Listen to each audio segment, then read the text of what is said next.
अस्सलाम वालेकुम फ्रेंड्स, मेरा नाम है Mohsin Raza. Welcome to my YouTube channel. दोस्तों, आज की वीडियो में हम बात करने वाले हैं कि अगर आपके पास कंप्यूटर कंडा है तो ये देख सकते हैं इसमें फ़ॉल्ट कुछ इस तरह का आ रहा है। ये देख सकते हैं इसकी नंबरिंग जो है वो खुद ब खुद ब्लिंक कर रही है। ये देख सकते हैं कभी वो -10 पे चला जाता है तो कभी ये देख सकते हैं।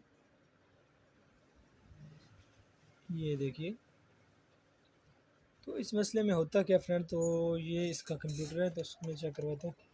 इसके नीचे ये एक चिप वाला आइस लगा होता है, उसको आपने क्या करना है, हीट गन की मदद से एक दफ़ा उतार के इसको साफ़ करके दोबारा लगा दें। तो या आप काविया की मदद से भी इसको अगर सोल्ड करेंगे तो ये फ़ॉल्ट जो है ना वो आपका ठीक हो जाएगा। ये देख सकते हैं ये खुद ही ब खुद ही चल रहा है और इसकी पॉइंट जो है वो माइनस में आ रहे हैं। ये देख सकते हैं। तो ये देखिए, तो फ्रेंड्स देख सकते हैं रीसोल्डिंग के बाद हमारा ये जो है स्टिल हो गया बिल्कुल, और इसका ब्लिंकिंग का फॉल्ट जो है वो बिल्कुल ठीक हो गया। ये देख सकते हैं आप